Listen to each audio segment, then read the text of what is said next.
Hello നമസ്കാരം. ഇന്ന് ഞാൻ നിങ്ങളുടെ മുമ്പിൽ അവതരിപ്പിക്കാൻ പോകുന്നത് എങ്ങനെ നമ്മുടെ വെബ് പേജിലേക്ക് നമുക്ക് ഓഡിയോ അല്ലെങ്കിൽ MP3 സൗണ്ട് ചേർത്ത് കൊടുക്കാം എന്നതിനെ കുറിച്ചാണ്. കഴിഞ്ഞ ക്ലാസ്സിൽ നമ്മൾ സംസാരിച്ചത് എങ്ങനെ നമ്മുടെ വെബ് പേജിൽ നമുക്ക് വീഡിയോ ചേർത്ത് കൊടുക്കാം എന്നതിനെ കുറിച്ചാണ്.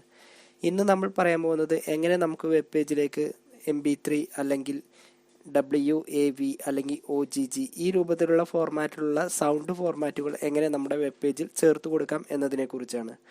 ഓക്കെ, നമ്മൾ ഈ HTML5 വേർഷൻ വരുന്നതിന് മുമ്പ് നമ്മുടെ വെബ്സൈറ്റിൽ നമ്മൾ സൗണ്ട് ചേർത്ത് കൊടുക്കാൻ അല്ലെങ്കിൽ MP3 അങ്ങനെയുള്ള സൗണ്ട് ഫയലുകൾ ചേർത്ത് കൊടുക്കാൻ ഫ്ലാഷ് അല്ലെങ്കിൽ സിൽവർ ലൈറ്റ് ഇങ്ങനെയുള്ള സങ്കേതങ്ങളായിരുന്നു ഉപയോഗിച്ചിരുന്നത്. എന്നാൽ HTML5 എന്ന വേർഷൻ HTML സപ്പോർട്ട് ചെയ്തത് മുതൽ നമുക്ക് അഡീഷണൽ ആയിട്ടുള്ള ഇങ്ങനെയുള്ള ഫയലുകളൊന്നും കൂടാതെ തന്നെ നമ്മുടെ വെബ് പേജിൽ നമുക്ക് സൗണ്ട് ഫയലുകൾ ചേർത്ത് കൊടുക്കാൻ കഴിയുന്നുണ്ട്. ഓക്കെ, സൗണ്ട് ഫയലുകൾ ചേർത്ത് കൊടുക്കുമ്പോൾ പ്രത്യേകം ശ്രദ്ധിക്കേണ്ടത് അത് നമ്മുടെ ബ്രൗസർ അതിന് ഈക്വലായിട്ട് സപ്പോർട്ട് ചെയ്യണ്ടോ എന്ന് നമുക്ക് പ്രത്യേകം ശ്രദ്ധിക്കണം. ചില ബ്രൗസറുകൾ ചില സൗണ്ട് ഫോർമാറ്റുകൾ സപ്പോർട്ട് ചെയ്യില്ല. അപ്പോൾ അത് പ്രത്യേകം ശ്രദ്ധിക്കണം. നമ്മുടെ ബ്രൗസർ കറക്റ്റായിട്ട് ഈ സൗണ്ട് ഫോർമാറ്റ് ആക്സസ് ചെയ്യുന്ന ബ്രൗസറാണ് എന്ന് നോക്കുക. അപ്പോൾ പ്രത്യേകം ശ്രദ്ധിക്കുക. ഗൂഗിൾ ക്രോം അതേപോലെ തന്നെ മോസില്ല ഫയർഫോക്സ് ഇങ്ങനെയുള്ള ബ്രൗസറുകൾ ഒട്ടുമിക്ക എല്ലാ സൗണ്ട് ഫോർമാറ്റും വീഡിയോ ഫോർമാറ്റും സപ്പോർട്ട് ചെയ്യുന്നതാണ്. അപ്പോൾ നമ്മുടെ കമ്പ്യൂട്ടറിൽ ഈ രണ്ട് ബ്രൗസറുകൾ ഉപയോഗിക്കാൻ ശ്രദ്ധിക്കുക. ഓക്കെ, അപ്പോൾ എങ്ങനെ നമുക്ക് ഒരു സൗണ്ട് ഫയൽ നമ്മുടെ വെബ് പേജിലേക്ക് ചേർത്ത് കൊടുക്കാം എന്നതിനെ കുറിച്ചാണ് ആദ്യം പറയുന്നത്. സാധാരണ നമ്മൾ ചെയ്യുന്ന പോലെ HTML5 എന്ന വേർഷൻ നമ്മൾ ചേർത്ത് കൊടുക്കുമ്പോൾ നോട്ട് ഡോക് ടൈപ്പ് HTML എന്ന് ചേർത്ത് കൊടുക്കുക. HTML മുകളിൽ നമ്മൾ ചേർത്ത് കൊടുത്തു. അതേപോലെ തന്നെ HTML ആ ടാഗ് നമ്മൾ ഏറ്റവും ലാസ്റ്റ് ക്ലോസ് ചെയ്തു. ഓക്കെ, എന്നിട്ട് നമുക്കൊരു ബോഡി എന്ന ടാഗ് നമ്മളിവിടെ ചേർത്ത് കൊടുത്തു. ഇതിലാണ് നമ്മൾ സൗണ്ടിന്റെ ടാഗ് ചേർത്ത് കൊടുക്കുന്നത്. അപ്പോൾ നമ്മൾ സൗണ്ടിന് ഉപയോഗിക്കുന്ന ടാഗാണ് ഓഡിയോ എന്ന ടാഗ്. ഓക്കെ, ഓഡിയോ എന്ന ടാഗ് ചേർത്ത് കൊടുത്തു. SRC ഞാൻ ഇവിടുന്ന് ഒഴിവാക്കുന്നുണ്ട്.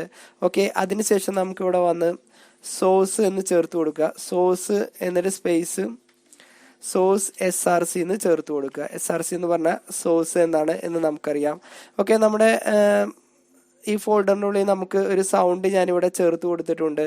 ഓക്കെ, അപ്പോൾ ആ സൗണ്ട് നമുക്കിതിലേക്ക് ചേർത്ത് കൊടുക്കാം. ഞാൻ സൗണ്ട് എന്ന ഫയലാണ് അതിനായിട്ട് ഞാൻ ഇവിടെ ഉപയോഗിച്ചിട്ടുള്ളത്.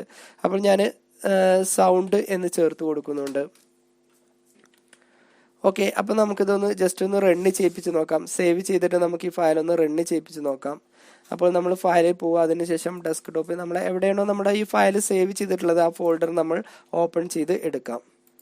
നമ്മൾ ഈ ഫയൽ റണ്ണ് ചെയ്യിക്കുമ്പോൾ നമുക്കിവിടെ പ്രത്യേകിച്ച് ഒന്നും കാണിച്ചു തരുന്നില്ല. കാരണം നമ്മളിതിന് കൺട്രോൾസ് അങ്ങനെയുള്ള കാര്യങ്ങളൊന്നും ചേർത്ത് കൊടുത്തിട്ടില്ല.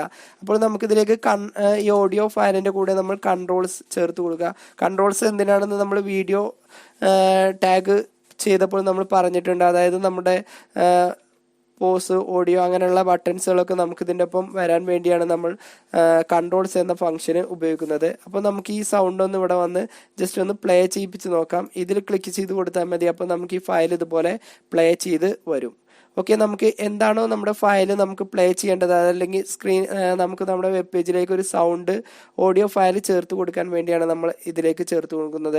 അപ്പോൾ നമ്മൾ ഓഡിയോൻ്റെ ഒരു ആട്രിബ്യൂട്ട്സ് കൺട്രോൾ പറഞ്ഞു. കൺട്രോൾ എന്ന് പറഞ്ഞാൽ ഇതുപോലെ ടൈം അതേപോലെ തന്നെ മ്യൂട്ട് സൗണ്ട് അങ്ങനെയുള്ള കാര്യങ്ങളൊക്കെ വർക്ക് ചെയ്യാൻ വേണ്ടിയിട്ടാണ് നമ്മൾ കൺട്രോൾ എന്ന് ഉപയോഗിക്കുന്നത്. അടുത്തത് ശേഷമാണ് ഓട്ടോ പ്ലേ. ഓട്ടോ പ്ലേ എന്ന് പറഞ്ഞാൽ നമ്മൾ ഈ ബ്രൗസർ ഓപ്പൺ ചെയ്ത് വരുമ്പോൾ തന്നെ ആ ഓഡിയോ ഓട്ടോമാറ്റിക്കായിട്ട് പ്ലേ ചെയ്യാൻ വേണ്ടിയാണ് നമ്മൾ ഓട്ടോ പ്ലേ ഉപയോഗിക്കുന്നത്. ബ്രൗസറിൻ്റെ ചില സെക്യൂരിറ്റി ഇഷ്യൂസ് കാരണം ആ ഫംഗ്ഷൻ ഇതിൽ കറക്റ്റായിട്ട് വർക്ക് ചെയ്യുന്നില്ല. അതേപോലെ തന്നെ വരുന്ന മറ്റൊരു ആട്രിബ്യൂട്ട്സ് ആണ് ലൂപ്പ്. ലൂപ്പ് എന്ന് പറഞ്ഞാൽ നമ്മൾ കഴിഞ്ഞ വീഡിയോയിൽ എന്തിനാണ് ലൂപ്പ് ഉപയോഗിക്കുന്നതെന്ന് പറഞ്ഞു. നമ്മളിവിടെ ഈ സൗണ്ട് പ്ലേ ചെയ്യുകയാണെങ്കിൽ ഈ സൗണ്ട് ഇത്രയും ഭാഗം ഇവിടെ വന്നതിന് ശേഷം വീണ്ടും അത് കണ്ടിന്യൂ ആയിട്ട് അങ്ങനെ പ്ലേ ചെയ്തുകൊണ്ടിരിക്കും. ഒരു വട്ടം സൗണ്ട് പ്ലേ ചെയ്ത് കഴിഞ്ഞാൽ വീണ്ടും അത് റിപ്പീറ്റ് ചെയ്ത് അങ്ങനെ വന്നുകൊണ്ടിരിക്കും. അതിനാണ് നമ്മൾ ലൂപ്പ് എന്ന ആട്രിബ്യൂട്ട്സ് നമ്മൾ ഉപയോഗിക്കുന്നത്. അടുത്തത് വരുന്നതാണ് മ്യൂട്ടഡ്. അതായത് ഓൺ ചെയ്ത് വരുമ്പോൾ തന്നെ ഇതിൻ്റെ സൗണ്ട് നമുക്ക് ഒഴിവാക്കി കൊടുക്കാൻ വേണ്ടിയാണ് മ്യൂട്ടഡ് ഉപയോഗിക്കുന്നത്. അപ്പോൾ ഇവിടെ നോക്കിയാൽ അറിയാം നമുക്കിത് ഓൺ ചെയ്ത് വരുമ്പോൾ ഇതിൻ്റെ സൗണ്ട് ഇവിടെ പ്രത്യേകം കാണിച്ചു തരില്ല. അത് പിന്നീട് നമ്മൾ എന്ത് ചെയ്യേണ്ടി വരും, ആക്റ്റീവ് ആക്കി കൊടുക്കേണ്ടി വരും. അപ്പോൾ ഈ വെബ് പേജ് ഓപ്പൺ ചെയ്ത് വരുമ്പോൾ തന്നെ അതിൻ്റെ സൗണ്ട് നമുക്ക് മ്യൂട്ടഡ് ആക്കി വെക്കാൻ വേണ്ടിയാണ് ഇത് ഉപയോഗിക്കുന്നത്.